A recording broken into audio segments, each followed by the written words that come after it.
Hello everyone. Back again with film recaps. In this video, I'm going to recap one of a drama horror films from 2017, titled My Friend Dahmer. Before we get to the storyline, I'd like to wish everyone a happy and great day. Without further ado, let's get straight to the storyline. This movie is based on a true story of the infamous American serial killer, Jeffrey Dahmer. Between the years of 1978 and 1991, Dahmer murdered 17 men and boys in truly horrific fashion. Rape, dismemberment, necrophilia and cannibalism were all parts of his modus operandi. In this film, we get to see Jeff Dahmer in his senior year of high school, back when he was an awkward loner growing up in the 80s, before he became the psychotic killer he is known for. As the movie starts, we see a young man, none other than Dahmer, sitting alone on the school bus. He then notices a grown man on a jog, and is overly fascinated by the man that he gets up from his seat just to watch him. Here we can see again that Dahmer develops an obsession with the male jogger, as he keeps watching the man even after the bus drops him off. Afterwards, Dahmer is seen carrying a plastic bag, and when he stumbles upon a couple of neighborhood teens, he explains that he's carrying a dead cat he found and is going to try and dissolve it in acid, which he has access to because his father is a chemist. Curious, the two teen boys follow Dahmer to his father's shed, and watch as he dissolves the cat, while explaining that the process will take a month because the acid is weak. He enjoys doing this simply because he loves bones and is interested in what's inside the body. However, the two teen boys are skeptical and think that Dahmer is simply pouring water into the jar instead of acid, so he tries to show them another roadkill, which he dissolved a while ago, and crudely breaks the jar to prove how serious he is. The two teen boys find themselves disgusted by the foul stench, and weirded out by Dahmer, so they call him a freak and leave. We then follow Dahmer as he goes through his daily life. Dahmer's family life looks nothing out of the ordinary. He has a caring father who constantly bickers with his mother, and a loud younger brother. During the dinner, it becomes clear that his father wishes for him to become more social. At school, his classmates think he's weird and some even bully him, except for one similarly awkward boy, who he sits next to at lunch and asks him to go to see a concert together. But aside from that, he sits alone in biology class, and seems fascinated by a preserved animal inside a jar in the lab. When Dahmer gets home, we see that he creepily has stolen the preserved animal to keep to himself. But contrastingly, when he gets inside the house, he sees that his parents are arguing once more and don't care that their sons are listening, so he tenderly guides his little brother away to keep from having to listen. One day after the school band practice, Dahmer finds his only friend getting harassed by the school jocks, but simply stands idle and opts to walk away, even though the friend tries to talk to him and get him to come help. That very day, his dad comes home early from work, and becomes infuriated when he realizes that Dahmer has made no progress in making friends, and instead prefers to toy with his preserved animals in the shed as he always does. And so, the dad storms into his shed, and begins throwing his preserved animals into the trash can, while scolding him to try and be more normal and stop all this. From now on, the father will shut the shed and take it down. After the intervention, Dahmer tries to stay on school grounds on the next day, and is suddenly approached by a drug dealer classmate, Fig, but it doesn't take long before he loses interest, and decides to walk home instead. At some point, he waits by the side of the road, while staring at his bone collection in deep thought. Until the jogger from the beginning of the movie passes by, and catches his interest yet again. When he's back home later that day, his father apologizes for being harsh, and explains that he doesn't want Dahmer to end up like him, who spends too much time in labs and doesn't have many friends. The father tries to make it up by presenting him with a pair of dumbbells, hoping that Dahmer might get into working out, and hopefully snatch a pretty girl someday. To satisfy his father, he begins working out, but still secretly spends his days out in the woods, trapping critters in hopes of collecting their bones. One day in class, a history teacher tries asking him a question, but Jeff, who is too lazy to answer, decides to speak to the teacher with a silly voice, which surprisingly gets the entire class to laugh. I don't know. He then sees this as an opportunity to make friends, so when he's walking down the hallway later, he starts making weird noises and doing random gestures. He even pretends to have a seizure to get everyone to laugh, and it actually works. Until the bell rings and everyone heads to class, leaving him alone. This eventually becomes a thing he's known for, and one day a group of teenage boys who think he's hilarious decide to ask him to sit at their table for lunch. They are Durf, Mike, and Neil. It is revealed that Jeffrey imitated the speech and gestures of his mother's interior decorator, who has some kind of disorder.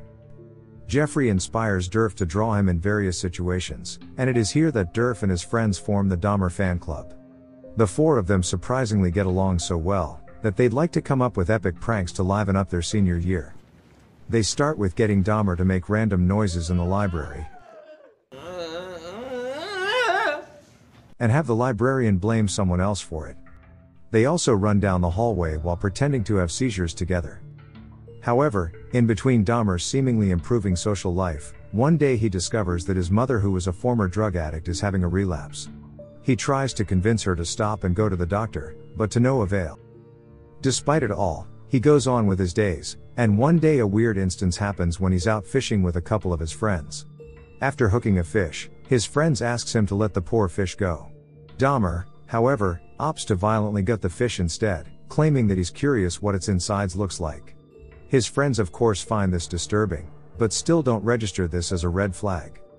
One of his friends, Neil, is the photographer for the school's yearbook, and so is their next prank. Dahmer comes up with the idea to put himself in every school club's yearbook picture, which his friends happily agree to.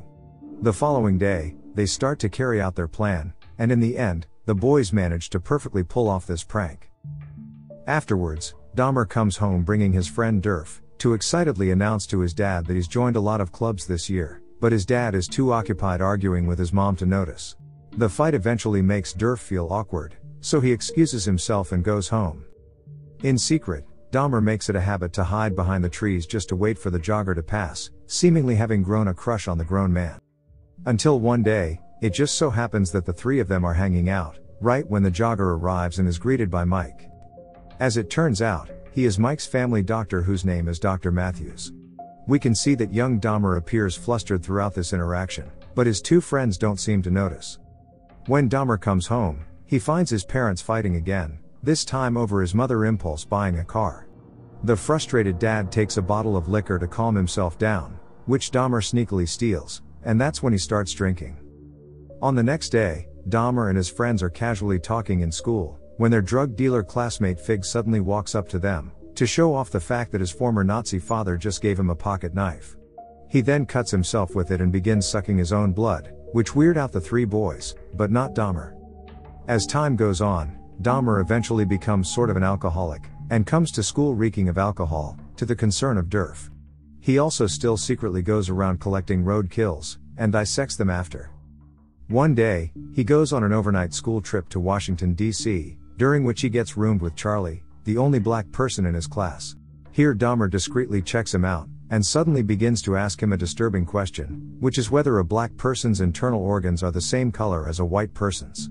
Charlie, who is weirded out, but is probably used to racist questions, decides to ignore him. When the boys are walking down the streets of DC on the next day, they joke about getting an interview with the vice president for their school newspaper, which Dahmer takes seriously. Taking everyone by surprise, he reaches for the nearest payphone, and makes a call to the White House, and somehow, they manage to get an interview with the vice president himself. They enter the White House, and have a brief audience with the man, who gives them superficial questions about what they want to be when they grow up, to which Dahmer simply answers biology. Great, you ought to pursue that. When they get home, Durf expresses how impressed he is with Dahmer before they part ways, but Dahmer's euphoria from the trip doesn't last long, because as soon as he gets into the car, his dad breaks the news that he and Dahmer's mother are on the verge of divorce, and that his dad has decided to live in a motel for the time being. Hearing this crushes Dahmer, and we can see him lie awake in his bed later that night. To add to his dilemma is his growing crush towards Dr. Matthews. Therefore, Dahmer fakes a cold so that he can get an appointment with him, and he can examine Dahmer naked. Dr. Matthews becomes uncomfortable during the hernia exam, when he notices that Jeffrey has an erection. This of course makes the situation awkward, and sends young Dahmer on a spiral. He is now becoming hyper-aware of his sexuality, and finds himself completely silent when his friends are talking about girls. Even his friends eventually pick up on how odd and distant he's been, and Dahmer begins drinking at school as well. It is finally the day where the yearbook photos get printed, every single one of which has Dahmer in it. But unfortunately, a teacher walks in on the three boys laughing at the pictures, and realize what they're up to, so she starts crossing out Dahmer's face on every single one of them, which completely ruins their plan. Meanwhile, Dahmer is drowning in both his parents' impending divorce as well as his sexual awakening. He is also visibly disturbed when the family pays his father a visit at the motel, and his parents end up arguing in the parking lot over custody. So when he gets home right after, he locks himself in his room, and lays in his bed, cuddling Dr. Matthews' dead body. But luckily, it is only his imagination. On the other side of the town, Dahmer's friends are out at a party, where a couple of their classmates tease them for not hanging out with Dahmer lately, which is a shame because Dahmer makes them more interesting. Feeling challenged, Durf bets that he could get Dahmer to do a fake seizure attraction at the mall this weekend, an idea which Neil isn't too happy about, because he feels like they're treating Dahmer like a zoo attraction.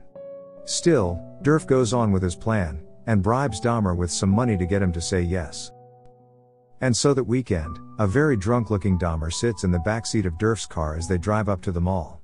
Once they arrive, Dahmer goes on and performs his seizure act, while his school friends watch and laugh. One of them is even there to record the entire thing, as Dahmer proceeds to publicly humiliate himself for their entertainment. This goes on for a while, until Dahmer appears to have grown visibly tired of this, and rejoins his friends with a sullen look, as he's come to realize that he's just a spectacle to these teen boys. As if that's not enough, when he comes home, he gets informed by his mother that his parents have finalized the divorce, and the dad is getting the house. On the next day, the increasingly unstable Dahmer arms himself with a baseball bat, and waits for Dr. Matthews to pass, but he never does. This prompts him to lose his patience, and starts beating the bat against a tree until it breaks. That same day, a couple of neighborhood kids discover a disemboweled animal remains, which becomes the talk of the school on the next day, because people find it creepy how someone would do that.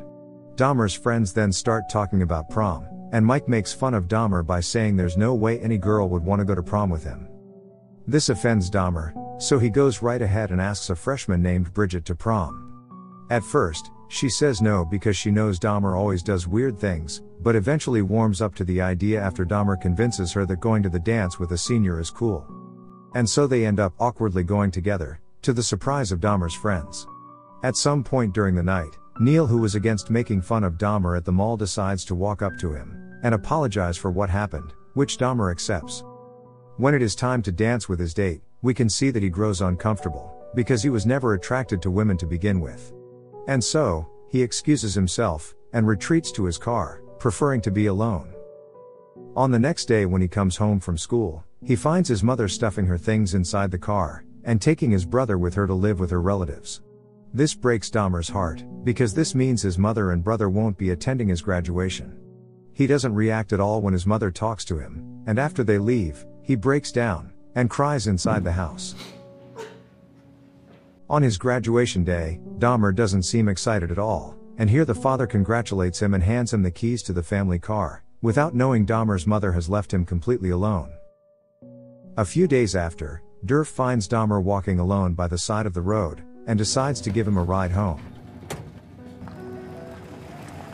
When they arrive, he notices how there's blood on Dahmer's fingers, but Dahmer tells him that it's just paint.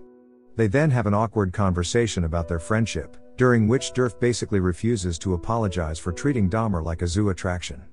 Aggrieved, Dahmer sneakily invites Durf to come inside for a beer. Once they're inside the empty house, Durf gets creeped out by how close Dahmer is standing, so he begins walking away, saying his mother is waiting for him. We watch in horror as Dahmer grabs a baseball bat, and is about to strike him with it. But fortunately for Durf, Dahmer lets him leave. And as Durf gets in the car, he notices the bat. Once Dahmer is alone, he finds himself freaking out over the thoughts that came over him earlier. On the next morning, Dahmer gets inside Volkswagen Beetle given by his dad, and drives around. Shortly after, he stops by to pick up a good-looking hitchhiker named Stephen Hicks from a concert, who will soon end up as his first murder victim.